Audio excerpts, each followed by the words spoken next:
What is going on, alpha males? Welcome to Alpha Male Podcast, the podcast where we talk about manly stuff the right way with God at the center. After all, we are made in His image, strong, dominant, and in control. In the image of God, He made them. Male and female, He created them. If you're a man listening to this, then be a man made in the image of God, strong. And don't apologize for it. Today, a special thanks to one of the patrons. Didn't ask if I could give his name. I'm thankful to all the patrons, but this idea came from a patron. Things that men should try. Things that you can try. We shouldn't get so comfortable as men that we're afraid to try new things. Things that are good. Things that are right and true. With that, the number one thing, if you've never tried reading your Bible on your own, that's where I'm going to start, because you have to know with all these skills, with all these things we're going to talk about, the truth. You shall know the truth, and the truth shall make you free. You want to be free, you have to know the truth. Where do you find truth? God. God is the author of truth. It doesn't change based on culture. Just like we started male and female, He created them. Not transgender. If you think you're transgender, you're living a lie. Repent and go to the truth. There's no such thing. You have to know the truth. Where do you find the truth? In the Bible. So you have to have a firm grasp of what is true, what is right, and what is wrong, or you could abuse some of these things we talk about today. So that's where I'm going to start. First thing, if you are not accustomed to opening your Bible and reading it, you need to read it, not somebody else. It's not your pastor's responsibility or preacher's responsibility. It's your responsibility. One day your knee will bow. You'll give an account. You'll stand in judgment.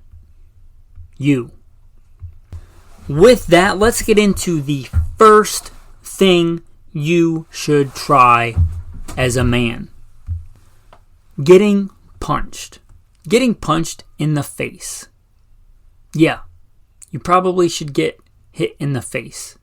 You probably should have some kind of martial skill, martial application, hand to hand. You should probably know what it's like to get hit in the face. You should also know how to throw a punch. But part of that is knowing how to get hit. That's part of it. If you've never had your clock cleaned, if you've never, seen stars or had a bloody nose or any of those things, you probably should have that happen before it's a life or death situation. We live in a violent world. I think a good, strong man should be acquainted with violence in the right situations, in the right circumstances. Just like anything else, you probably should have some kind of training and experience if you want to understand something. So, whatever that is, in a safe manner, when using force is lawful, practicing some kind of fighting discipline, and I'm not going to go into that. I did a whole other episode on hand-to-hand combat. But knowing how to get hit and knowing that you're going to be okay and knowing how to throw a punch. And again, in the right circumstances. The next thing, change your oil. Know how to change your oil. You may decide, especially today if you live in an apartment or something, that it's just not worth it, the extra time, the extra cost, and I get that. Sometimes I pay to have my oil changed. But I still think you should try it. It's one of those things that you may try it and decide, hey, I like getting my hands dirty. I like working on things. I like the mechanical aspect of working with my hands. A lot of men do. And that's something that's a pretty easy barrier to entry. You get some kind of container to catch oil. You take the plug out of an oil pan. You unscrew the oil filter, which sometimes, honestly, can be a pain. But come on, it's not that hard. Let it all drain out. Put your oil filter and your plug back on. Read how much oil is supposed to go in that given engine. Fill it to the proper level. turn it on, check everything to make sure it's not leaking. It really isn't that hard. That's something I think you can try. That and changing a tire. Even if your tire doesn't need to be changed, maybe instead of trying to figure it out on the side of the road at midnight, maybe do it in your driveway. If you've never changed a tire, if you don't know how to change a tire, how is it that we don't teach that in public school? Like, shouldn't that be part of like driver's ed or part of your driver's test or something? Knowing how to change and or plug a tire. Do it on a day when you're not working and you have time, just change a tire. If you don't know how to do that. That way, when you're doing on the side of the road, you don't realize, oh, I forgot to loosen the lug nuts before I jacked the car up and now I can't loosen them. I have to do it all over again. Be familiar with the process. Try it. Don't be afraid, again, to get your hands dirty. That way, if you have to do it in an emergency, you're a lot more familiar with it than doing it the first time, trying to figure it out. Now, maybe you're, a black thumb, you're familiar with all this stuff, and this stuff's super simple.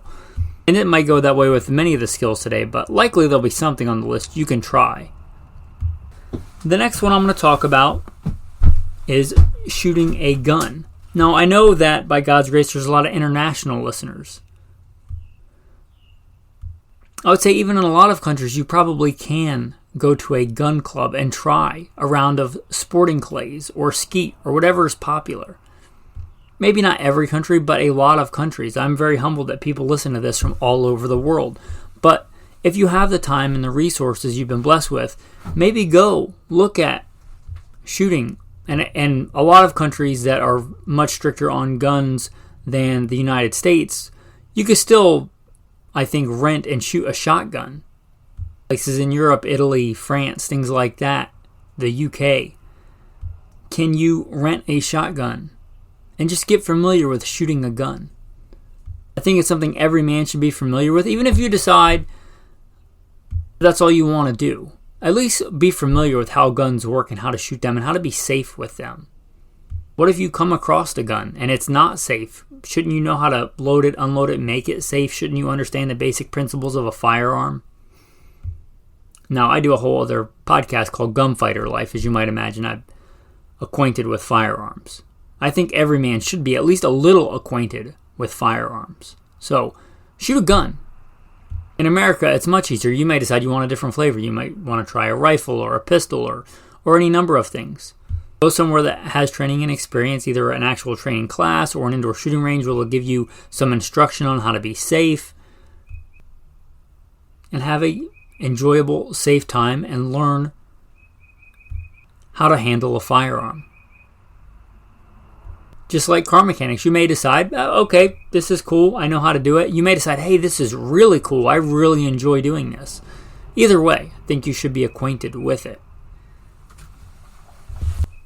Next one, I was trying to think of a basic project, and this may be too basic for you. Or you may decide you want to do something else. Learn how to build something with wood. Something that came to mind is just an easy shelf. Easy, just 90-degree shelf. For a garage, for whatever. I assume most of you don't live as neo-nomads as I do. Most people have a domicile, a dwelling, semi-permanent. Make a shelf. Or very basic, just a 90-degree simple shelf, maybe a simple square block cut in half for your 45s on the sides of, plywood, and very simple, however you want to design it. Learn how to cut straight with a saw. It can just be a cheap handsaw. If you have some disposable time and income, a handsaw or even a miter box is not that expensive. Learn how to cut straight, learn how to measure, learn how to make stuff level, learn how to drill, and even hammer a nail. I don't know that every young man today knows how to swing a hammer and hit a nail. And don't laugh at that. It's not their fault. Somebody should have shown them. Somebody maybe should have shown you. If you don't know, take it upon yourself. Try and build a shelf. And it doesn't have to be a shelf if you decide you want to start out with a birdhouse, or you need to make a set of steps because you actually need those, or whatever the case might be. Build a simple wood project. I'm sure there are many. A shelf just came to mind because most people could use a shelf. A bookshelf, a spice rack, a simple shelf. Again, those basic skills of cutting and sawing and hammering and running a drill, screws, levels. You don't have to get everything at IKEA. You can actually build your own things. Last thing like that, a little bit more complex, my wife and I built a weight rack because we needed one and we wanted to fit in our semi-nomadic lifestyle. We live as nomads. We needed a small, portable weight bench. We built one. And those skills, if you get those, they transfer to a lot of other things. You may decide, I need new flooring. I know how to work with a saw. I know how to make stuff level. I know how to cut straight. Maybe I can do that myself. Simple thing you can try. Don't be afraid to try new things. I don't care if you're 14 or a grown man. Don't be afraid to try new things. The next one. Sharpen a knife. Now be careful. You could hurt yourself in any of these projects. You could hurt yourself walking downstairs or upstairs, or vehicles are probably one of the most dangerous things we do is drive. But learn how to sharpen a knife. Likely you have knives. It almost astounds me sometimes when I use other knives that aren't mine, and it's so dull. It's not that hard to sharpen a knife. Try it. Especially if the knife's already dull. What are you going to hurt? Learn how to sharpen a knife. For not a lot of money, you can get a basic stone. That's all you really need. Now, you may decide you want something else, a diamond stone or something, but learn how to sharpen a knife. I think as a man, you should be carrying a knife. If you're carrying it, you should keep it sharp. But also kitchen knives, things like that. I assume everybody has at least a couple of kitchen knives. A basic thing you can do and try and experiment with. Again, if it's already a dull knife, maybe start with one of the cheaper kitchen knives or something. But if you don't know how to sharpen a knife, give it a shot. Another thing. Planting a garden. Growing something. Something you can eat. Now, I'll be honest, this is something I've done, I've tried. I don't really like it. I don't enjoy it. Some people really like growing plants and gardening. I don't. It's just not something I enjoy. I have done it. I have grown beans and walking onion and other things. I don't enjoy it, but at least I tried it. And I know how to do it. I'm familiar with it. Something that really I find tedious and laborious and I don't like. But likely there's other things on this list that you may find the same way. But how would you know if you don't try it? Maybe it's something you really like. Maybe you really like growing stuff. It seems to me that a lot of men do. So maybe that's something you're missing out on. Even if you live in an urban people hive, in an apartment, likely there's some kind of way with container gardening or something, you can at least try to grow something. Tomatoes, super simple. You can get them already started. Grow them indoors. You have just a small outdoor area, depending on your climate. Lamb's quarter. If you like leafy greens, pretty easy to grow. But that's something you can try. What's the worst that's going to happen? The plant dies? Really? So try growing something, gardening. Again, you may find that really rewarding. You may decide you really like it. The next one is similar, and this is one of the reasons I think I don't particularly like growing stuff. I like foraging. I like hunting and gathering.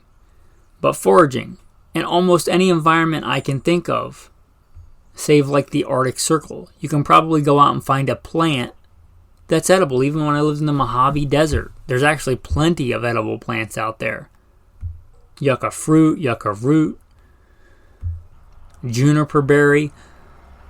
There are edible things in almost any environment. Go find one. One that's easy to identify, one you're not going to confuse with some poisonous plant.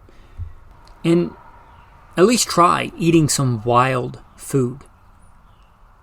Start. Maybe you decide okay, that's enough. I don't really enjoy that. I'm going to get my food at Walmart or Kroger or Publix or Winco or wherever it is.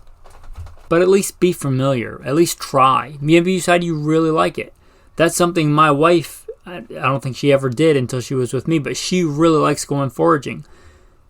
That's one of the things we enjoy doing together. I foraged yesterday on a trip covering a big chunk of the country. I pulled over and it was one of our rest stops, and I found plenty of edible plants right there in a commercial district.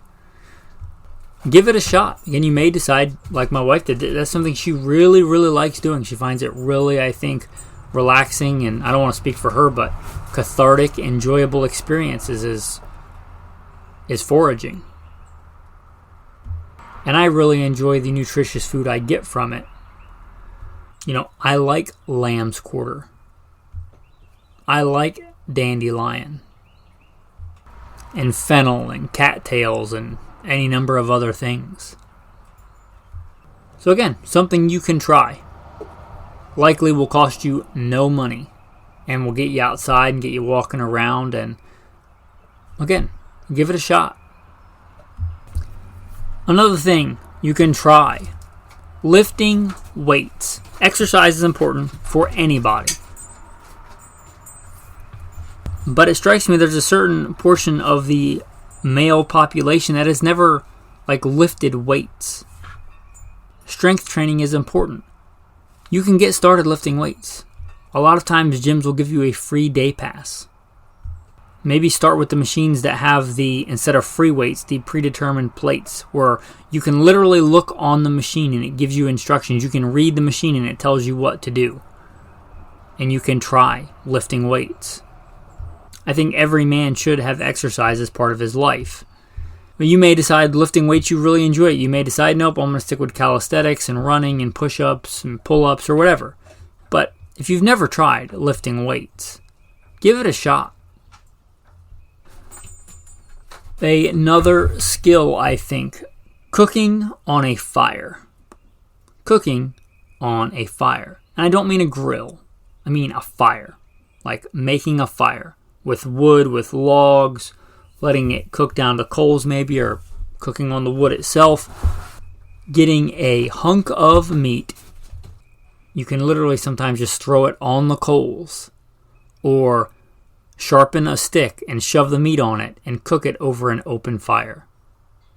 If you've never done that, I would encourage you to try it. It's a good experience. It's for more than just the cooking. It is a really enjoyable thing that we've been doing for thousands of years. Maybe you like doing it by yourself. Maybe you want to have a couple of buddies and hang out and do it and just have some big chunks of meat and sit by a fire and roast meat over a fire. Again, you don't need a fancy grill. You don't need propane. You don't need to buy charcoal. If you live in a really, really dense urban area, maybe you have to go find a park or something and actually buy wood, which I really don't like to do. I'd much rather go gather it myself. But if you have to, at least give it a shot. Gathering up some wood. Making a fire. Cooking meat over a fire. An open fire. Again, with just putting the meat on the fire itself or on a rock next to the fire or on a stick. You know what goes really good with meat over a fire? Meat. Keep it basic. Just hang out by a fire and roast meat.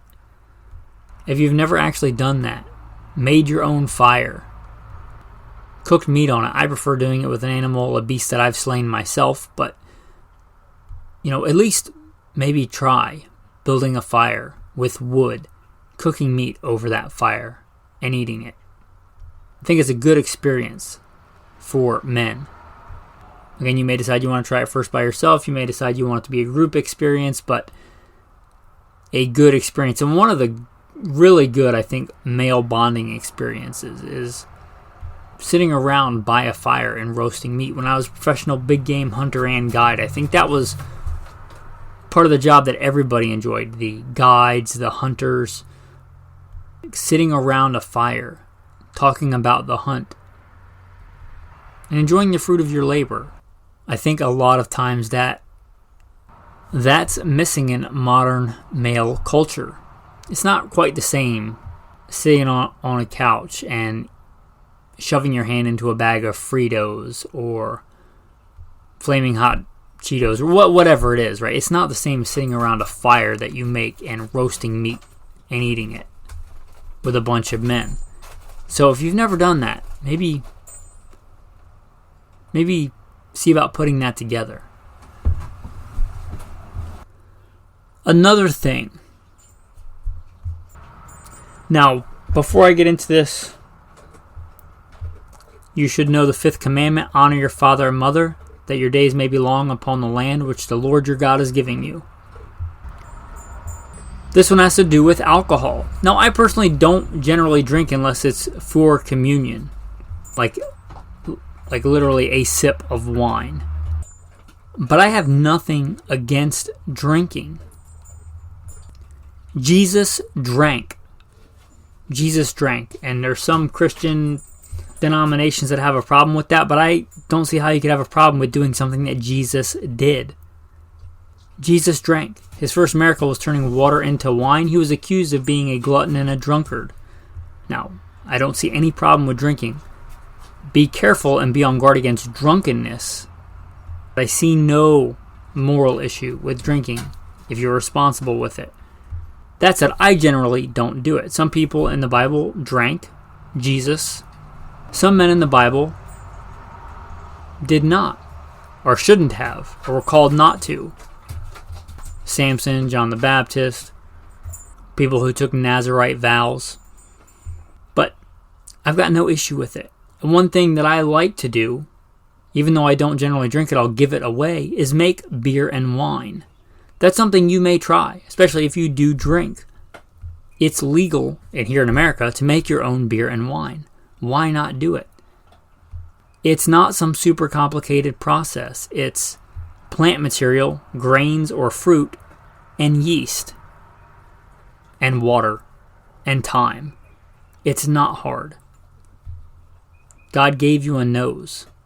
You know what beer, wine is supposed to smell like. Trust me, if it goes bad, you'll know. It will smell like not beer and not wine. It will smell like a rotten mess. Making beer and wine is not hard.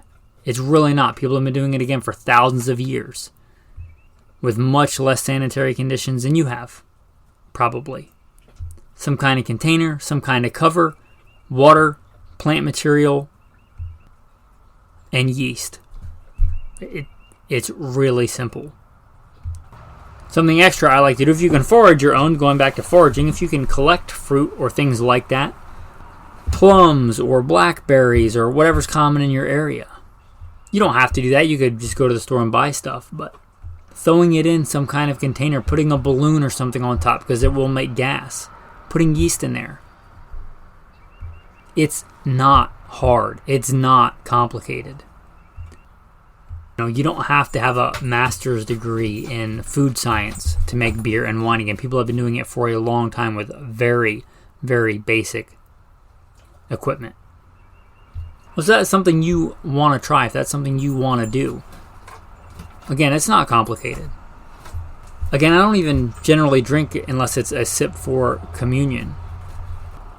But even I enjoy doing it and giving it away. The next one, jerky. Jerky is also not hard. Jerky and biltong. Now, if you want to go out and get the ingredients yourself, meaning go out and kill a beast, slay it, and prepare it, and then make jerky, that's great. But if not, maybe look for some kind of lean cut of red meat that's on sale at the store. Make jerky. It's not that hard. Also, you may look into biltong. You're like, I can buy jerky, and generally it's not easy to buy biltong, and I like biltong better.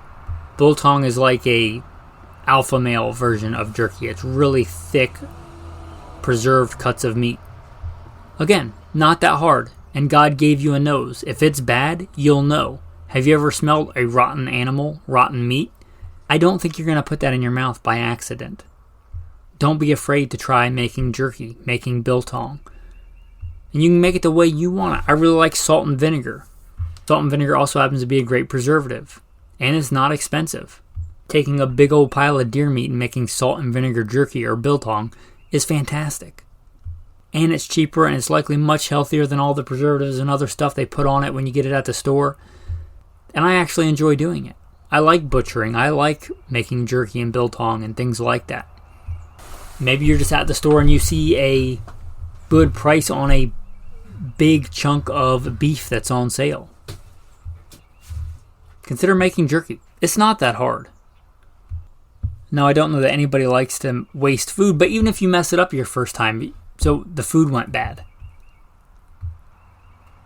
it'll be okay. You can try it again. Just like most of this stuff, the beer, the wine, the shelf, you mess it up, do it again. I think, sadly, in Western culture, not just American culture, men have become accustomed to not doing stuff, not working with their hands. They may have been conditioned that that's not a good thing, but it is a good thing. Try some of these projects. Try one of them maybe if it appeals to you. Give it some thought, trying one of these.